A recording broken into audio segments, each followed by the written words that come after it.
Assalamualaikum warahmatullahi wabarakatuh. Sebelumnya perkenalkan, nama saya Siti Robina dengan NIM 2141110405045 dari kelas 5 bagian IC. Di sini saya akan memaparkan tugas UAS video tentang mata kuliah usul fikih yang diampu oleh Bapak Ishak Suryo Nugroho, SPD MPDI. Yang pertama yaitu pertanyaan tentang pengertian usul fiqh secara bahasa dan istilah. Secara bahasa, usul fiqh itu terdiri dari dua kata, yaitu dari kata usul dan dari kata fiqh. Dari kata usul sendiri itu merupakan jamak dari kata ashal. Secara etimologi berarti suatu yang menjadi dasar bagi yang lainnya. Arti etimologi ini tidak jauh dari maksud definitif dari kata ashal tersebut, karena ilmu usul fikih itu adalah suatu ilmu yang kepadanya didasarkan fiqh. Sedangkan kata fiqh secara etimologi berarti paham yang mendalam. Kata ini muncul sebanyak 2 kali dalam Al-Quran dengan arti paham itu. Umpamanya dari surat Al-Kahfi ayat 18 yang artinya dia mendapati di hadapan kedua bukit itu suatu kaum yang hampir tidak memahami pembicaraan. Arti salah satu ayat tersebut yaitu yafqahuna dalam ayat itu adalah mereka memahami. Arti fikih dari segi istilah hukum sebenarnya tidak jauh berbeda dari artian etimologi sebagaimana disebutkan di atas, yaitu ilmu tentang hukum-hukum syara yang bersifat amaliyah yang digali dan dirumuskan dari dalil-dalil tafsili. Oleh karena itu, secara istilah, usul fiqh adalah ilmu tentang kaidah-kaidah yang membawa kepada usaha merumuskan hukum syara dari dalilnya yang terinci, atau dalam artian sederhana adalah kaidah-kaidah yang menjelaskan cara-cara mengeluarkan hukum-hukum dari dalil-dalilnya.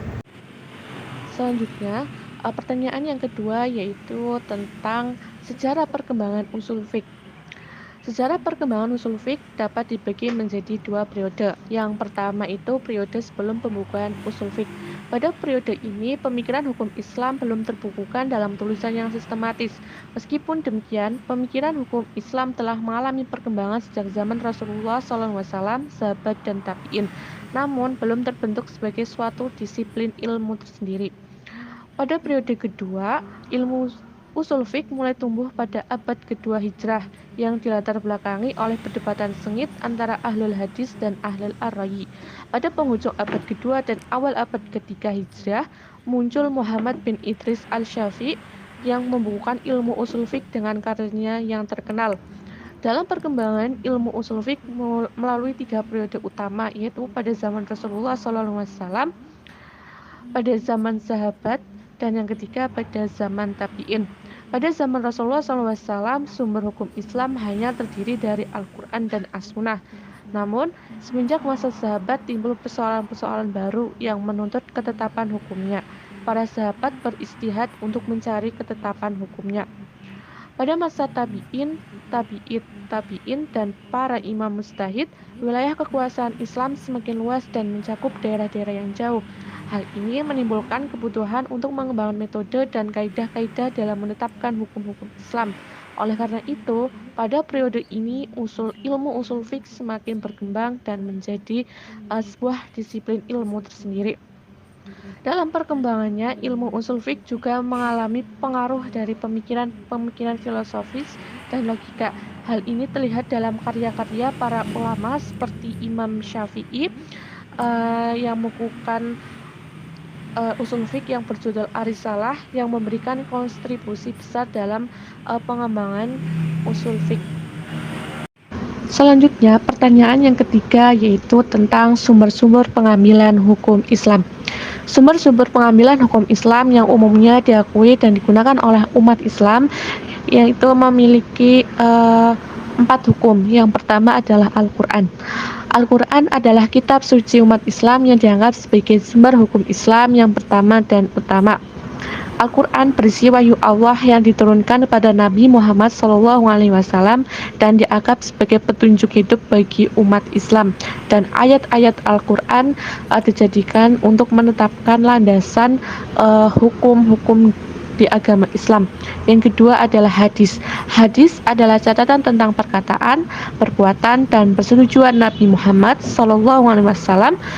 Hadis digunakan sebagai sumber hukum Islam untuk memahami dan mengaplikasikan ajaran Islam dalam kehidupan sehari-hari. Hadis juga memberikan penjelasan dan contoh konkret tentang bagaimana Nabi Muhammad SAW mengamalkan ajaran Al-Quran.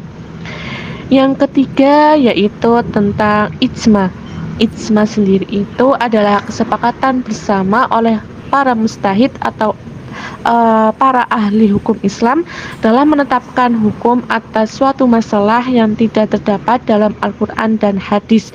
Ijma dianggap sebagai sumber hukum Islam setelah Al-Quran dan hadis. Yang keempat adalah qiyas. Qiyas sendiri itu adalah sebuah metode analogi yang digunakan untuk menetapkan hukum baru berdasarkan hukum yang telah ditetapkan dalam Al-Quran, hadis, dan ijma. Dalam qiyas, hukum yang serupa diterapkan pada situasi yang serupa. Selanjutnya, pertanyaan yang keempat yaitu tentang al-maslahah al-mursalah. Secara definisi, kata al-masalah itu dari kata solihan yaslihu sulhan maslahatan, yang artinya sesuatu yang mendatangkan kebaikan. Sedangkan al-mursalah sendiri itu berasal dari kata arsilu yursilun, yang artinya diutus, dilepas, dan dikirim. Secara istilah, bahwa maslahah al-mursalah berarti prinsip kemaslahatan yang dipergunakan menetapkan suatu hukum Islam atau perbuatan yang bernilai baik yang tidak ada dalil yang memerintahkan ataupun melarangnya. Lalu juga terdapat ciri-ciri dari al-mursalah. Yang pertama, bahwa berdasarkan prinsip mengambil maslahah dan menolak mudarat. Yang kedua, kemaslahatan yang menjadi asasnya tidak terdapat ketentuan baik perintah maupun larangan. Lalu jenis-jenis maslahah. Yang pertama itu yang diakui oleh nas atau mu'tabarah, itu adalah hukuman bagi peminum khamr yang dimana tidak ditentukan alat pemukul yang digunakan. Yang kedua, yang dibatalkan oleh nas atau mulha atau Alais Ibnu Sa'ad langsung menetapkan dengan hukuman bagi berupa puasa 2 bulan berturut-turut bagi seorang penguasa yang melakukan hubungan seksual di siang hari pada bulan Ramadan, dan menetapkan bahwa nas dimulai dengan memerdekakan budak. Yang ketiga, yang tidak ada ketentuan nas ataupun mursalah. Lalu ada beberapa contoh dari masalah mursalah. Yang pertama itu tentang bahwa sahabat mengumpulkan Al-Quran dalam suatu mushaf karena maslahat yaitu menjaga Al-Quran dari kepunahan ataupun kehilangan kemutawatirannya karena meninggalnya sejumlah besar penghafal Al-Quran dari generasi sahabat. Yang kedua, keharusan pencatatan akad nikah atau buku nikah dalam perceraian yang dilaksanakan di pengadilan agama dibuktikan dengan akte cerai. Dan yang ketiga, panduan ibadah di masa pandemi COVID-19. Selanjutnya, syarat-syarat tentang al-mursalah. Yang pertama, maslahat harus hakikat bukan dugaan. Yang kedua, maslahat harus menyeluruh dan umum ataupun bukan perorangan ataupun kelompok tertentu. Yang ketiga, maslahat harus sesuai dengan tujuan syara.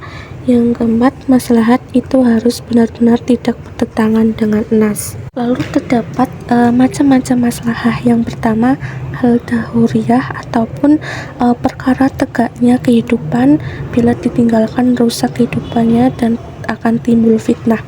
Yang kedua ada al-hajiyah, adalah perbuatan selain daruri yang dibutuhkan untuk menghindari kesulitan. Yang ketiga ada al-tahsaniyah, yang artinya adalah mempergunakan semua yang layak yang dibenarkan, adat yang baik dan mencakup mahasinul akhlak. Ada beberapa contoh dari masalah yang saya sebutkan tadi. Yang pertama, masalah tentang daruriyah. Itu ada agama, yang dimana itu adalah kewajiban kita untuk berjihad. Yang kedua adalah jiwa, dimana untuk usaha mencari makan, minum, dan pakaian. Yang ketiga ada akal, dimana kita meninggalkan minuman khamar ataupun meninggalkan yang mungkin dilarang oleh Allah Subhanahu wa Ta'ala. Yang keempat adalah keturunan, dimana di sini tentang kewajiban nikah dan larangan zina. Dan yang kelima adalah harta, dengan cara menjauhi pencurian. Yang kedua, contoh dari masalah hajiah itu terdapat pada surah Qasar, berburu bukan bagi musafir. Yang ketiga tentang masalah tahsaniyah, contohnya itu tentang ataupun berisi tentang bersuci, menutup aurat, akhlak, dan adab. Selanjutnya adalah pertanyaan nomor 5, yaitu tentang kegunaan ilmu ushul fiqh dalam kehidupan sehari-hari. Memahami ushul fiqh memiliki banyak manfaat dalam kehidupan sehari-hari. Berikut adalah beberapa contoh penggunaan ushul fiqh dalam kehidupan sehari-hari. Yang pertama, menentukan hukum-hukum agama. Yang kedua, menyelesaikan masalah sosial. Yang ketiga, menjaga hubungan antar manusia. Yang keempat, mengambil keputusan moral. Yang kelima, mengembangkan kesadaran diri. Itulah beberapa contoh kegunaan memahami ushul fiqh dalam kehidupan sehari-hari. Sekian video yang saya sampaikan, semoga bermanfaat. Wassalamualaikum warahmatullahi wabarakatuh.